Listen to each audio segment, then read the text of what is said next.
두려움으로 구원을 이루라는 제목으로 하나님 말씀 함께 나누도록 하겠습니다. 올해부터 이제 만 나이로 여러분의 나이가 계산됩니다. 실제로 저도 이제 40대 후반으로 넘어갔는데 올해 들었으면서 갑자기 40대 중반으로 바뀌었습니다. 여러분도 아마 2살 나이가 떨어졌을 것 같아요. 기분 좋은 건지 나쁜 건지 잘 모르겠지만 하여튼 숫자가 떨어졌다는 건 참 좋습니다. 저도 이제 40대 이제 중후반을 달려가고 있는 시점이고 소위 말하는 이제 기성세대에 진입한 지도 좀 지났던 것 같습니다. 기성세대. 그 사이에 주류가 되는 40에서 60대를 지칭하는 표현이기도 합니다. 물론 우리 가운데 성도님들 아마 반은 또 40대고 반은 또 30대, 20대시기 때문에 어떠하실지 모르겠지만 저로서 기성세대로 넘어오면서 참 많은 변화들이 있고 시대를 바라보는 안목에 대한 관점도 참 많이 달라지는 거 느끼게 되었습니다. 특별히 저에게 이렇게 기성세대가 되어져 가면서 나이가 조금은 들어가면서 달라진 것 중에 가장 큰 것이 이 시선에 대한, 안목에 대한 이 관점이 많이 달라졌다는 거예요. 이번 주에 제 동기 목사님을 만났었습니다. 식사를 하는데 그 친구가 이제 사역하는 교회를 사임하고 지금 사역을 잠시 쉬겠다라고 결정하고 이제 나이도 있긴 하지만은 좀 안식을 취하고 싶다. 있는 교회에서 한 7년 정도 부교육자 사역을 했는데 너무 힘들었던 거예요. 목사님께서 너무 좀 심하셨고 그리고 우리 동기 목사님은 그 밑에서 종처럼 일하다 보니 지쳐버려서 사역도 싫고 삶도 싫다. 이제는 쉬고 싶다라고 얘기하는 친구를 좀 만나게 되었습니다. 그리고 이제 그 담임 목사님도 제가 너무 친분이 있는 분이고 그 친구는 저희가 더욱더 친분이 있는 분이라 둘 다 아는 관계 속에서 이제 대화가 진행되는데 이제 제가 중립자 입장에서 그 얘기를 들으면서 참 사람이 세월이 지나면서 변하기도 하는구나라는 것을 참 많이 느꼈습니다. 그 담임 목사님, 제가 청년 때 전도사로 사역할 때 부목사로 사역했던 분이기도 하고 너무 잘 알아서 그분이 참 괜찮은 분으로 인지하고 있고 또 알고 있습니다. 그러나 옆에 있는 최측근의 얘기를 들어보면 제가 모르는 모습도 많았고 특별히 세월이 지나면서 그분이 또 변한 모습도 참 많았구나라는 생각을 하면서 사람이라는 것이 단 한편의 모습으로는 이해하는 것이 전부가 아니구나. 입체적으로 다방면으로 보는 것이 중요한 시각이구나라는 생각을 그 친구와 대화하면서 좀 더 느꼈습니다. 실제로 그렇게 얘기하면서 수많은 목사님들의 변질에 대해서 우리 친구와 얘기가 시작된 겁니다. 목사님과. 그런데 이제 얘기를 하다가 어느 한 시점에 저희가 공통적으로 얘기하는 것은 사람은 변한다는 것과 함께 그 변함이 어느 시점에 찾아오는 것 같다는 얘기를 한 거예요. 그 목사님들, 대화하는 그렇게 생각했던 그 목사님들 젊었을 때는 분명히 안 했던 것 같습니다. 안 했던 것 같아요. 그러나 세월이 지나면서 어느 순간 추해지고 몹쓸 짓을 하기 시작했고 사람들이 입에 오르락내리락 하는 일들이 일어나는 것을 보게 되었다는 거죠. 실제로 한국교회 많은 거장들이 참 추한 모습으로 말년을 보내는 것 우리가 너무 많이 봐서 이제는 그분들에 대해서 입에 올리는 것도 부끄러워지고 있습니다. 그러나 그분들도 젊었을 때 그랬을까? 아닌 것 같아요. 실제로 저는 조용기 목사님 참 싫어합니다. 실명을 그래서 죄송하지만 한국교회 폐악을 너무 많이 끼치셨어요. 그러나 그분의 자서전이나 그분이 20대, 30대, 특히 40대까지 사역했던 흔적을 찾아보면 존경심이 절로 나올 때가 많습니다. 천막을 치워놓고 한 영혼을 위해서 40일을 금식하고 죽을 똥 살 똥 기도하셨던 분, 영혼 사랑하기를 눈물로 대신했던 분이 그분이셨어요. 근데 어느 한 시점에 그분이 눈이 어두워지기 시작했고 사람들의 말에 귀를 기울이지 아니하며 가진 것을 누리는 사람으로 인지됐고 마지막에는 너무나 추한 하나의 권력자처럼 생을 마감하는 모습을 보면서 사람은 변하기도 하고 신앙은 더욱더 변질이 일어날 수 있다는 사실을 더욱더 이 나이가 되니까 더 날카로운 시선으로 보게 된다는 겁니다. 물론 그렇다 하여 변질된 사람들을 옹호할 생각은 없습니다. 그러나 오늘 저희가 나누고 싶은 것은 2023년 제가 여러분 복받아라 좋아라는 얘기보다는 어쩌다 보니 또 노아 얘기가 그렇게 흘러가네요. 우리로 경고하시는 우리의 신앙을 2023년 어떤 정신으로 나아가야 될지를 말씀하시는 장면을 보고 싶고 노아의 변질 속에서 우리의 정체성을 찾아보는 귀한 시간 좀 가져보고 싶습니다. 오늘 여러분과 제가 읽었던 본문은 노아가 변하기 시작합니다. 정말 이상하게 변하기 시작합니다. 오늘 본문은 노아가 술에 취해서 하지 말아야 될 실수를 크게 해버리는 장면으로 우리를 끌어가고 있지요. 본문 속에서 우리는 두 가지 실수를 좀 볼 수 있습니다. 첫 번째는 노아가 만취해버렸다라는 거죠. 술을 너무 많이 먹여서 인사불성이 되었다는 문제점과 함께 두 번째로 그 현상으로 인하여 벌거벗어서 자녀들에게 그 부끄러움을 노출했다라는 장면을 우리가 보게 된다는 겁니다. 그러면서 많은 설교자들은 이 모습이 도체 이해가 되지 않는 모습으로 보면서 노아가 이렇게 바뀔 수 있느냐라는 의문을 던져볼 수밖에 없는 본문으로 우리를 끌어간다는 거예요. 실제로 여러분과 제가 보고 있는 본문은 사람들에게 경악을 줍니다. 여러분은 별로 경악 안 하는 것 같지만 신학자들은 경악을 하시는 것 같아요. 저도 사실 별로 그렇게 경악 안 해요. 사람 그렇게 될 수 있다는 생각을 좀 하니까. 그러나 너무 순백의 인물, 그리고 하나님 앞에 의고됐던 인물, 그 인물이 어느 한 시점에 이렇게 무너질 수 있느냐는 질문 안에서 신학자들은 사람에 대한 이해성이 떨어진다라고 느낀 것이 있는 것 같아요. 그래서 저도 이렇게 이제 이번에 여러분과 본문을 나누면서 공부를 하다 보니까 신학자들이 이 본문에 들어가서 혼돈에 빠집니다. 특히 자유주의 신학자라 부르는 이 분석학 설교학자들은 이곳에 주석을 달면서 이전의 노아와 우리가 지금 본문에 보고 있는 9장 20절의 노아는 다른 인물이라까지 유추를 하고 있습니다. 이 문서설이라고 표현할 수 있는데요. 자유주의 신학자들은 성경이라는 것이 여러 문서의 조합이라고 보는 자들이 있습니다. 하나의 신학적 지류죠. 그러다 보니까 노아의 선한 모습의 노아는 한 구전의 한 모습이다. 그런데 지금 이렇게 변질된 모습은 또 다른 구전에 있는 노아, 또 다른 어떤 인물을 가져와서 혼합시키다 보니 극단적인 변화가 일어난 것이다. 그래서 다른 노아다라고 얘기하는 그런 주석까지도 제가 본 적이 있습니다. 그만큼 오늘 여러분과 제가 보는 노아는 충격적이고 이해가 되지 않으며 그렇게 순백의 사람으로만 인지되던 그가 이렇게 처참하게 무너질 수 있냐라는 질문을 하게 만드는 본문이죠. 그러나 실제로 노아의 가장 큰 문제점은 술을 먹은 것, 옷을 벗은 게 아닙니다. 그것의 치부가 드러났을 때 자식에게 입에 담을 수 없는 저주를 했다는 데 있습니다. 너무 악질의 모습을 보여준다는 거죠. 우리는 그걸 다다음 주에 보게 될 것인데요. 노아는 한 자녀, 둘째 자녀, 자기의 치부를 덮어주지 않은 함에게 함뿐만 아니라 그의 막내 아들이 가난까지 싸잡아서, 그리고 그 저주의 핵심은 너희의 형제들의 종이 될 것이라는 막말에 가까운 저주를 퍼부어 버린다는 거죠.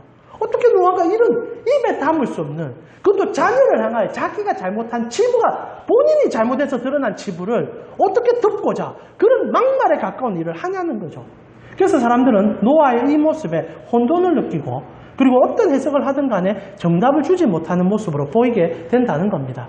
그러다 보니까 우리 개혁신앙에는 이것을 너무나 쉽게 재단해버려요. 노아의 타락과 노아의 변질에 대해서 답을 잘 못 찾으니까 가장 쉽게 던지는 답이 술 취해서 그렇다라는 답을 던져버린다는 겁니다. 아마 여러분 노아 홍수에 대한 얘기들 가운데 재미있는 에피소드이기 때문에 설교를 한두 번쯤 들어보셨을 건데, 대부분 설교가 술 취해서는 안 된다, 방탕해서는 안 된다라는 결론으로 흘러가는 얘기가 오늘 본문이기도 합니다. 근데 말입니다, 성경 그 얘기를 하지 않는다는데 여러분이 시선 처리가 필요해요. 노아의 변질, 노아의 타락은 술 문제가 아닙니다. 많은 사람들이 특히 장로교회는 술을 금지하기 때문에 술이 죄악된 음료라고 착각을 하는데 성경은 그렇게 말하지 않아요. 성경은 술에 대해서 굉장히 갈등적입니다. 아니, 오히려 좋은 표현들도 많이 쓰고 있다는 것을 여러분 붙잡아 보셔야 돼요. 특별히 노아가 재배하여 만들어낸 것은 포도주입니다. 성경에서 포도주는 그 상징성이 어마어마하지 않습니까? 특별히 예수 그리스도께서 언약적 상징으로 자신의 피를 포도주에 대입했고 제자들과 성찬신에 그 포도주를 나누어 먹었습니다.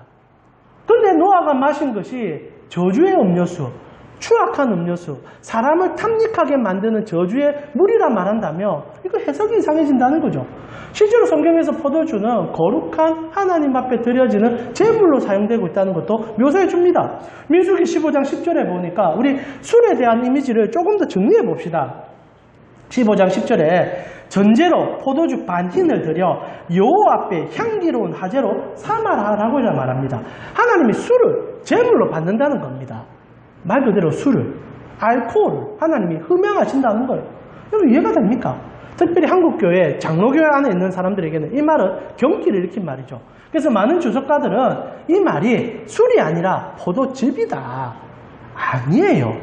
중동에는 물이 희박하기 때문에 발효를 시켜야만 오랫동안 물을 유지할 수 있습니다. 포도주예요. 알코올이 높은 포도주가 맞습니다. 여러분, 과일주가 생각보다 알코올 농도가 높다는 거 저는 먹어보지 못해서 잘 모릅니다. 그러나 여러분은 다 아시리라 생각합니다. 포도주는 생각보다 도수가 높아요. 그런데 하나님께서 그것을 희망하신단 말입니다. 그래서 시편 기자도 포도주는 사람을 참 기분 좋게 해주는 유익한 도구다라고까지 얘기합니다. 시편 104편 15절에 사람의 마음을 기쁘게 하는 포도주와 사람의 얼굴을 윤택하게 하는 기름과 사람의 마음을 힘있게 하는 양식을 우리 하나님 주셨다. 포도주 우리 정말 기쁜 거다.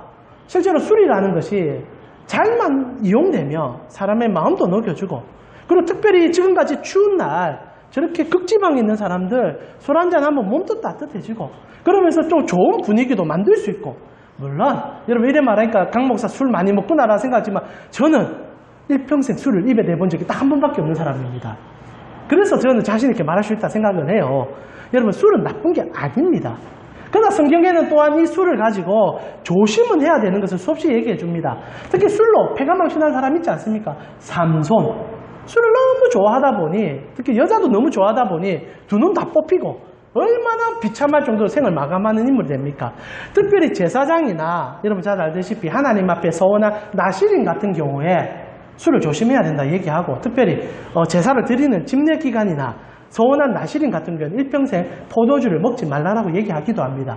이거는 포도주가 나쁜 것이 아니라 어떤 정신을 가지고 하나님 앞에 나아가야 됨을 가르쳐주는 본문이죠. 실제로 여러분 첫 예배가 드려질 때 아론이 그의 두 아들에게 제사를 집례하도록 시켰을 때 두 아들이 술에 너무 취해가지고 하나님 앞에 드려야 될 불이 아닌 자기 마음대로 아무 불이나 들고 가서 드리다가 불살라 죽는 경우가 있었고, 하나님은 심히 경고하셨어요. 그 이후로 경고하신 겁니다. 술 취해서 내 제단에 오지 마라. 정신 차리고 똑바로 차리고 오라. 이렇게 얘기한 겁니다. 자, 성경은요 술에 대해서 매우 중립적이라는 사실을 여러분 좀 아셨으면 좋겠습니다. 성경에서 술은 하나의 음료일 뿐이고 하나님이 주신 하나의 도구일 뿐입니다. 잘만 사용하면 좋은 도구가 되지만 거기에 집착하면 악해진다는 거예요. 근데 가만히 생각해보면 술만 그렇습니까? 모든 것이 다 그래요.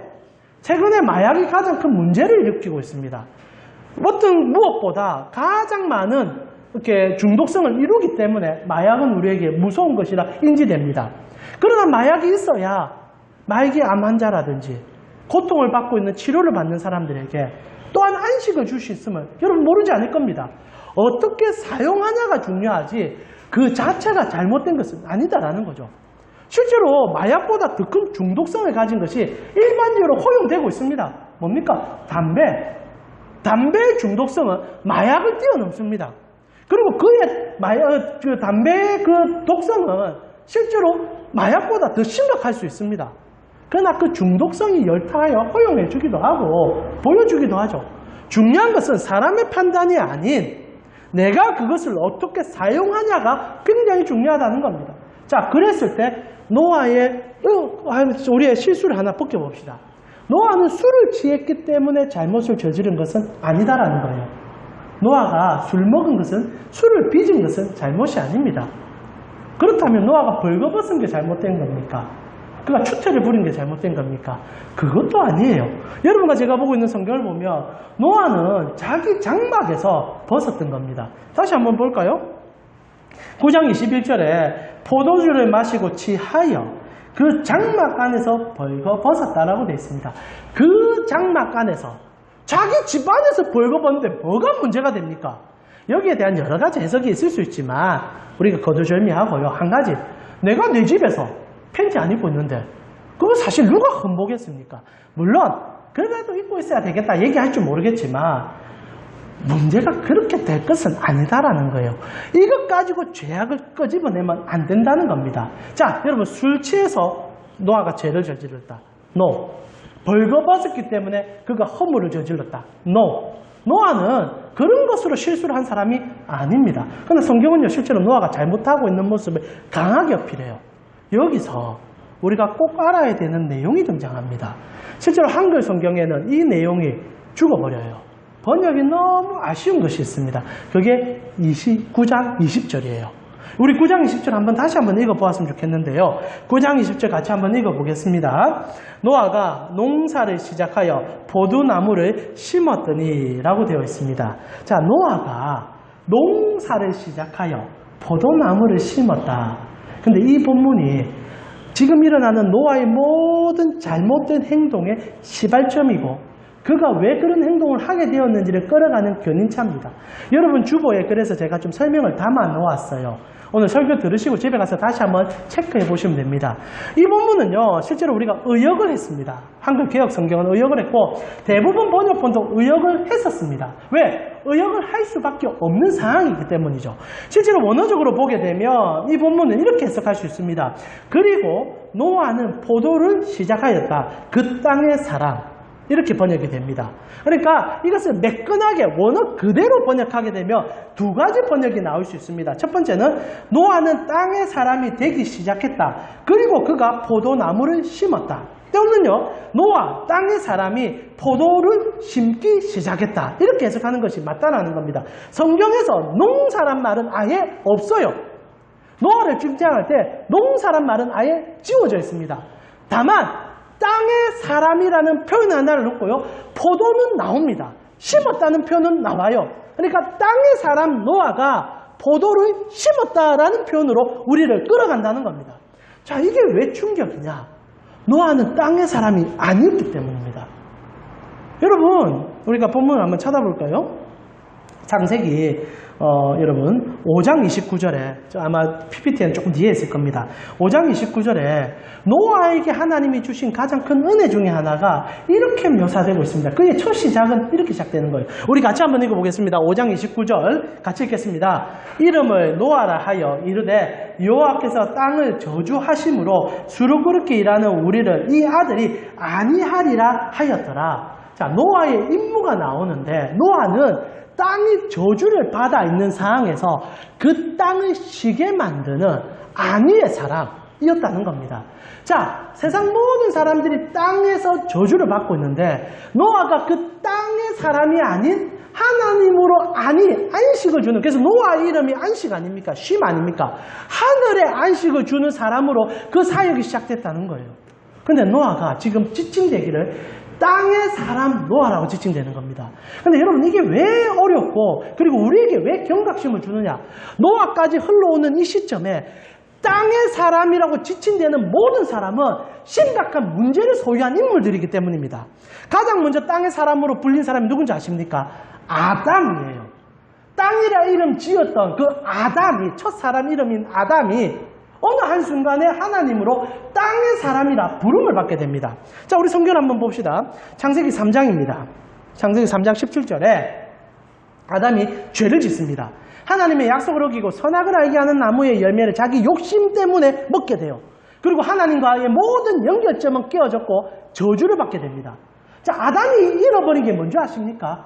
하늘을 잃어버리게 돼요. 하나님을 잃어버리게 됩니다. 그리고 아담에게 남는 건 딱 하나예요. 땅만 남게 됩니다. 그 얘기가 저주의 핵심이에요. 자, 3장 17절에 아담에게 이르시되 내가 내 아내의 말을 듣고 내가 내게 먹지 말라 한 나무의 열매를 먹었은즉, 잘 보세요. 땅은 너로 말미암아 저주를 받고 너는 내 평생에 수고하여야 그 소산을 먹게 된다. 이걸 단순히 노동해서 농사지어서 먹는다는 얘기가 아닙니다. 아담이 죄를 지으니까 은혜 통로가 끊어졌고 그로는 하늘의 것이 전혀 임하지 못하는 사람이 되었다는 거예요. 이제 땅만 파먹고 사는, 하늘의 것을 소유하지 못하는 사람이 되었다는 거예요.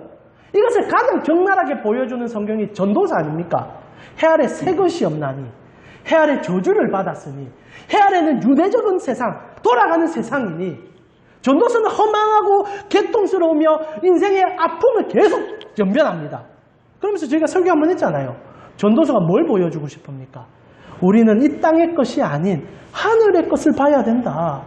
해 아래 것은 새 것이 없지만 해 위의 것, 하늘의 것은 언제나 새롭다. 왜냐하면 창조주 하나님이 그곳에 계시니까. 그런데 아담이 창조주 하나님을 잃어버리자 땅의 것으로만 사는 인물이 됐고 그 땅은 저주만 토해내는 땅이 되었다는 겁니다. 그래서 18절에 땅이 내게 가시덤불과 엉겅퀴를 낼 것이니 농사 못 짓는다는 얘기가 아니라 쓰디쓴 고생과 아픔과 눈물과 그리고 쓸쓸한 외로움만이 우리를 잠식한다는 시적 표현이에요. 하나님이 없는 자들에게는 소멸과 죽음만이 마지막 길밖에 안 된다는 거예요. 영생이 살아난 자는 아무리 땅을 파고 노력해도 그것이 내 것이 안 된다는 얘기예요. 아무리 노동해도 좋은 것이 나오지 않는 땅이 그의 소유가 되어버렸습니다. 그리고 19절에 내가 흙으로 돌아갈 때까지 하늘로 못 가요. 얼굴에 땀을 흘려야 먹을 것을 먹으리니 내가 그것을 취함을 입었으니라. 너는 흙이니 흙으로 돌아가라. 너는 흙이니 하늘로 나아가라가 아니라 너는 흙이니 흙으로 돌아가라. 땅의 사람이니 땅의 사람으로 끝내라. 이게 죽음이에요. 결국 우리가 땅의 사람으로 땅 밑에 묻혀 흔적도 없이 사라지는 인생이 되지 않았습니까? 성경은 땅의 사람을 가장 안타까운 죄의 형상으로 다뤄주고 있죠. 아담이 이것을 벗어나기 위해서 하나님 앞에 이제 나아가기 시작하지 않습니까? 예수 그리스도의 형상을 따라가며 예배드리며 주님을 붙잡으려고 하는 겁니다. 하늘의 사람이 되려고 노력하기 시작한다는 거죠. 그러나 그 길이 녹록지 않았어요. 첫째 아들이 어떻게 됩니까? 바로 땅의 사람이 되어짐을 보여줘요. 가인이 4장 10절에 또다시 강렬한 땅의 사람의 메시지를 던져줍니다. 4장 10절에 이르되 이제 가인이 동생 아벨을 쳐 죽였습니다. 땅의 사람은 언제나 죽입니다. 빼앗습니다. 욕심을 부립니다. 왜? 하늘이 없으니까. 나를 보는 하나님이 안 계시니까. 내 마음대로 할 수 있는 거예요. 근데 그 결과를 하나님은 물어보실 것입니다. 자, 4장 10절에 이르되 내가 무엇을 하였느냐? 내 아우의 핏소리가 땅에서부터 내게 호소하고 있습니다.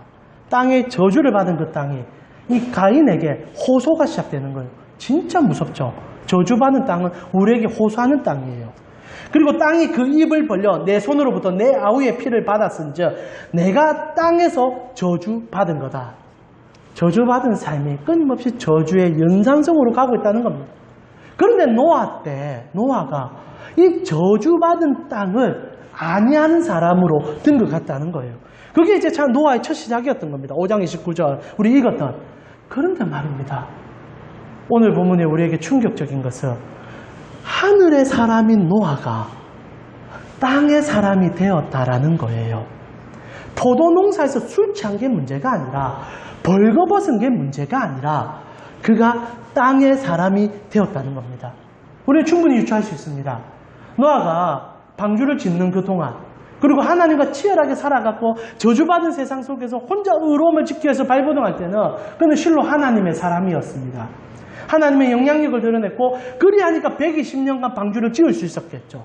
근데 모든 심판이 끝이 났고 이제 세상이 다시 한번 회복이 되었습니다. 그리고 세상 속에 자기밖에 없게 된 거예요. 이때가 가장 위험하고 이때가 가장 조심할 때라는 사실이죠. 더 이상 노아에게 자극을 주는 사람들도 없을 뿐 아니라 노아에게 그 어떤 쓴말을 하는 사람도 없어져 버렸어요. 이전에는 세상을 보면서 나를 책찍질했고 세상만 닮지 않기 위해서 나를 노력했는데 그 세상이 사라져 버렸어요. 사람이 가장 죄를 지을 때가 언제입니까? 혼자 있을 때. 여러분 제일 위험할 때가 나 혼자 독방에 있을 때예요. 독방에 있을 때 하나님과 더 가까워질 수도 있지만 독방에 있을 때 가장 큰 죄악을 저지를 수 있어요. 노아는 독방에 들어갔을 때 죄를 짓기 시작했다는 거예요. 그리고 그 마음이 저주받은 세상을 심판했던 그리고 하나님께서 싫어서 지워버렸던 그 세상으로 다시 컴백했다는 겁니다. 땅의 사람이란 표현은 노아가 그리도 미워했고 그렇게 싫어했던 저주받아서 자기의 정욕대로 살아갔던 그 노아 시대의 이전 사람들 그 모습이 노아 속에서 꿈틀꿈틀 살아 숨쉬기 시작했다는 겁니다. 그리고 노아가 포도주를 재배하기 시작한 거예요. 포도주가 무슨 잘못이 있습니까? 병든 노아의 마음이 포도주를 바라보면서 죄에 시발이 됐다는 거예요. 성적으로, 탐심으로, 정력적으로 포도를 재배하기 시작했다는 거예요. 노아가 왜 포도주를 재배했는지 알 수는 없습니다. 그러나 노아의 마음의 변질은 분명해요. 그것을 통하여 이전에 사람들이 누렸던 쾌락의 삶으로 돌아가고 싶었던 거예요. 이전의 사람이 되고 싶은 거예요. 이래서 생각인지 모릅니다. 그전에 치열하게 세상과 싸우며 방주를 지을 때는 몰랐는데 이제 시간이 남고 여유가 생기니까 와 인생 재미없다. 와, 옛날에 우리 그때 살았던 사람들, 그때 뭔 재미로 살았을까? 와, 그때는 그렇게 포도주 먹고 자기 마음대로 결혼하면서 흥청망청, 막 소위 말하는 세속적인 행동들을 할 때는 그 사람들 진짜 행복해 보이던데. 그리스도인들이 가장 언제 위험한 줄 압니까? 세상이 부러워 보일 때. 세상 사람들이 누리는 것이 너무 좋아 보일 때. 그때 어느 순간에 마귀는 우리에게 속삭여요. 그거 하나님이 너한테 주는 선물일 줄 몰라. 그거 해봐. 원수 마귀가 예수님께 찾아와서 했던 그 모든 세 가지 시험이 노아에게 임한 거예요. 그러나 예수님 외에는 그 시험에 이겨낸 사람이 별로 없습니다. 아예 없는 것 같아요. 노아가 어느 순간 땅의 것이 유혹이 됐고 땅의 것을 위하여 재배하고 땅의 것을 위하여 먹기 시작했다는 겁니다. 그리고 결과가 뭡니까? 벗었는데 자녀를 보고 저주하기 시작하는 거예요. 진짜 무서운 일이 일어난 겁니다. 땅의 사람은 저주해요. 땅의 사람은 용서를 못해요. 땅의 사람은 남을 짓밟아요. 왜? 하늘이 사라졌으니까. 여러분, 우리가 어떻게 사람을 용서할 수 있습니까? 내 마음의 힘으로? 아니요. 하나님이 계시기 때문에. 특별히 예수 그리스도가 나의 죄악을 용서해 줬음을 알기 때문에 그 어떤 죄악도 용서하려는 용기가 생길 수 있습니다. 하고 안 하고의 문제 떠나서 용기가 생기는데 땅의 사람은 없어요. 밟으면 죽여야 되고 나에게 음해하면 덮어야 돼요. 그리고 힘을 얻어야 나를 자랑할 수 있어요. 이전에 노아가 사라져버렸어요. 자식마저도 견적이고 자식마저도 나에게 흠해하면 죽이는 악한 자가 되어버렸다는 거예요. 그 시박이 어디서 시작됐는가? 그 인생에 하나님이 지워졌기 때문에. 근데 이게 왜 우리에게 도전이 되냐면 노아가 그리 했기 때문입니다. 그렇게 순백에 살한 노아가, 그렇게 어려운 노아가, 120년만 하나님 바라보고 방주를 지었던 노아가 무너졌어요. 노아가 무너진다면 여러분 자신할 수 있겠습니까? 여러분 2023년 여러분은 여러분 스스로의 자신감을 갖고 살아갈 의욕이 있으십니까? 저는 없어야 된다고 봐요. 2023년 여러분 시작하면서 스스로에게 자만하지 마세요. 나는 할 수 있다? 여러분 꼭 새해가 되면 사람들이 스스로 붙었습니다. 올해는 새로운 목표 잡고 새로운 계획 잡니다. 나쁘다는 얘기가 아니라 거기서 하나님이 빠지면요. 나를 위한, 나 것을 위한, 그리고 결국 바른 삶의 연장을 살아갈 뿐이라는 겁니다. 결국 노아가 와장창창 무너졌다는 현실 속에 우리도 와장창창 무너질 수 있다는 사실을 보아야 한다는 겁니다. 한국교회의 그 거성들이 무너졌어요. 노아처럼 무너졌어요. 그리고 성경 우리에게 그렇게 무너지는 것을 너무 많이 보여줍니다. 여러분 다윗이 어떻습니까?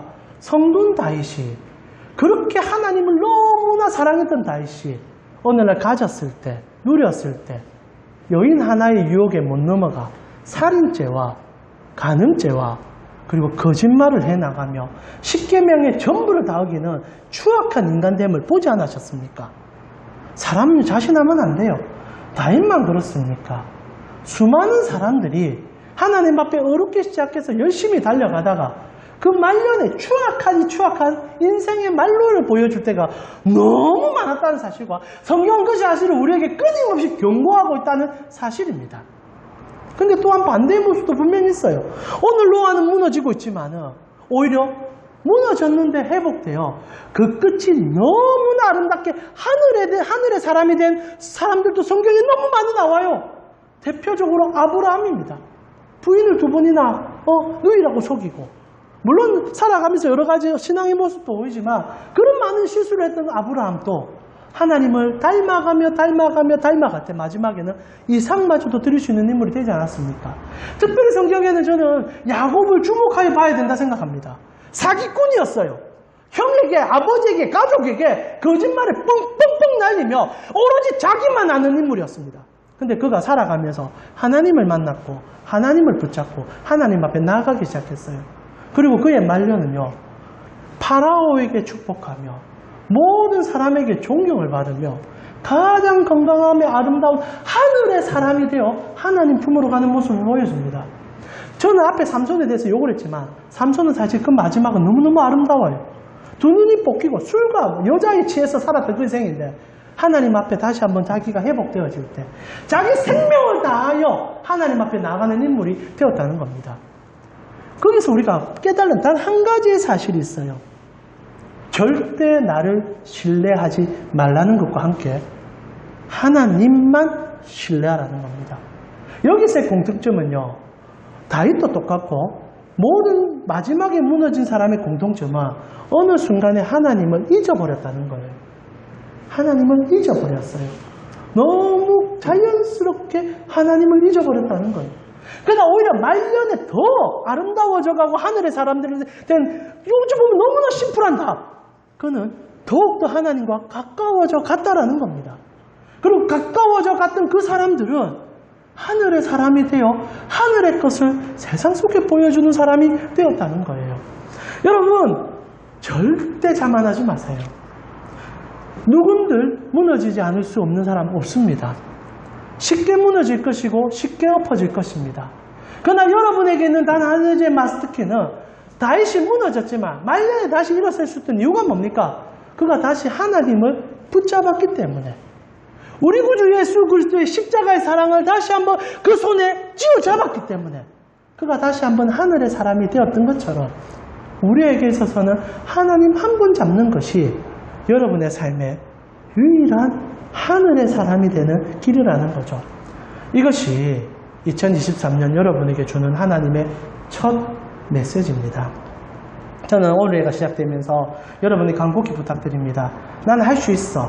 나는 일을 해나갈 거라는 생각은 잠시 접어두시고 올 한 해 어떻게 하든 주님을 붙잡겠다는 각오 하나만 하시면 됩니다. 성경 많이 보시겠다, 좋아요. 기도 더 많이 하겠다, 좋아요. 그러나 그렇게 각오하기를 수십 년을 저는 했었습니다. 그러나 올 한 해 제일 첫 시작에 여러분과 제가 붙잡아야 될 것은 그런 각오가 아니라 내가 하나님과 함께 하고 있냐는 그 하나만 체크하십시오. 그리고 2023년 끝날 때까지도 주님을 앙망하는 내 눈을 거두지 않겠다는 삶의 각오를 하십시오. 이게 정말 중요한 여러분의 핵심 단추가 될 것입니다. 그래서 바울이 우리에게 이런 얘기를 해줍니다. 빌립보서 2장 12절이지요. 우리 같이 한번 읽어볼까요? 빌립보서 2장 12절입니다. 같이 읽겠습니다. 그러므로 나의 사랑하는 자들아, 너희가 나 있을 때뿐 아니라 더욱 지금 나 없을 때에도 항상 복종하여 두렵고 떨림으로 너희 구원을 이루라. 구원은 자신감으로 이루는 것이 아니라 두렵고 떨림으로 이루는 것임을 잊지 말으셔야 합니다. 주님 앞에 서 있십시오. 그리고 절대 자신하지 마십시오. 나는 저 사람과 달라. 나는 저런 죄악을 저지를 사람이 아니야. 아니에요. 내가 그래 될 수 있어요. 그런 선배들이 우리 앞에 얼마나 많습니까? 그렇게 금식하고 기도하고 교회를 세웠던 수많은 거절 같은 목사들이 엄난의 문제와 돈의 문제와 권력의 문제 앞에서 죽풍나게처럼 떠나나갔어요. 그럼 우리 어떻게 해야 됩니까? 나도 그럴 수 있다는 것을 인정하고 딱 하나, 오늘도 나에겐 예수밖에 없습니다. 오늘도 나는 예수님만 닮겠습니다.